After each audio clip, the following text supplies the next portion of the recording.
My neighbor tried to make me pay for his kid's bike until the HOA caught him lying. I live in a pretty average suburban neighborhood. Quiet, polite, nothing fancy. The kind where people wave at each other when they drive by, but no one actually knows anyone's last name. I keep to myself, work odd hours, and rarely interact with people outside casual greetings. Which is why what happened with my neighbor, Tom, came completely out of nowhere. Tom moved in about 6 months ago.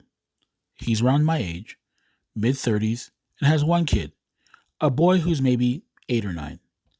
I had no issues with them at first. The kid rode his bike around the cul de sac, and Tom seemed like your standard, slightly frazzled single dad just trying to get through the week type. Everything was fine until the bike incident. One Saturday morning, I stepped outside to get a package from my porch. Before I could even turn around, Tom marched straight across the lawn towards me, fast. He didn't even say hello. He just launched straight in. Your car hit my kid's bike.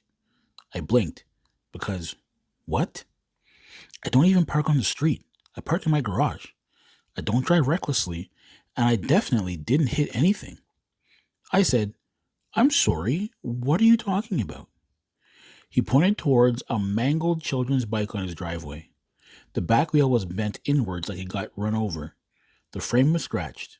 One handlebar was twisted almost 90 degrees. It looked like someone had driven over it. Twice. I said, Tom, I didn't do that. He crossed his arms. Well, someone did, and you're the last one to leave this morning. Which wasn't true. I had left around 7 a.m. for a gym session before his garage even opened, but he clearly wasn't in a listening mood. He said, my kid heard the crash. He said it sounded like a car hitting something. That has to be you. The kid was inside at the time. This made zero sense.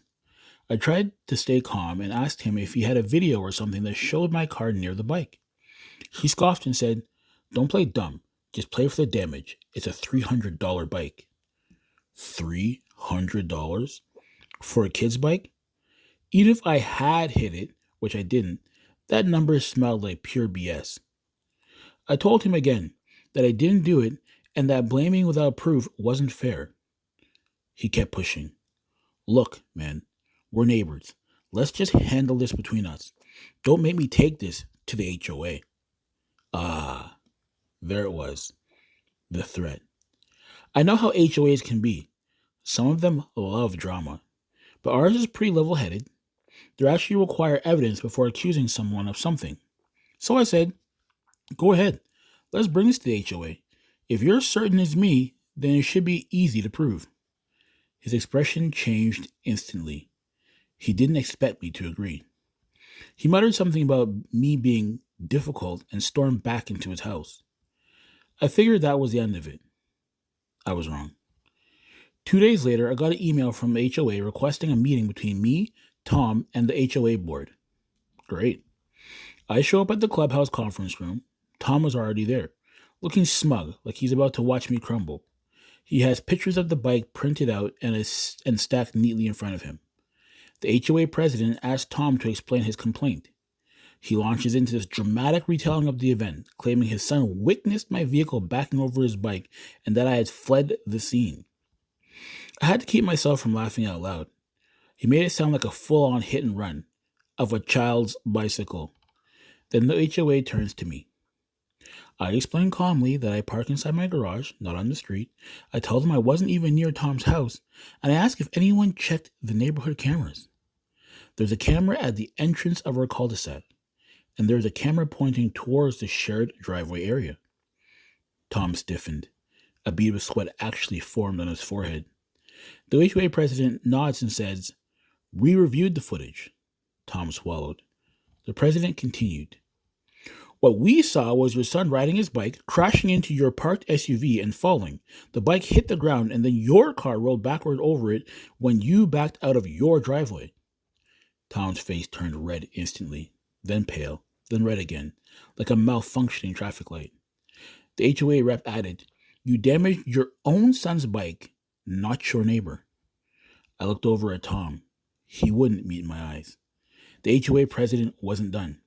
Furthermore, you filed a false complaint and attempted to extort payment. That is a violation of our community conduct policy. Then she dropped the hammer. You'll be fined $250 for the false report. Additionally, you're responsible for replacing your child's bike. Tom tried to argue, but the president cut him off. Tom, the footage is clear. Your neighbor did nothing wrong. Meeting adjourned. I walked out calm and quiet. Tom stormed out behind me but didn't say a single word. Later that day, I saw him loading the mangled bike into his trunk. His son was standing beside him, looking confused and upset. It was honestly a sad moment, but the kid wasn't upset about his bike. He said loud enough for me to hear, "Dad, why did you say he did it?" Tom didn't answer. Since then, he avoids me completely. No more accusations, no more confrontations, not even a wave. I don't mind. Peace and quiet is all I ever wanted anyways. And I didn't pay a cent.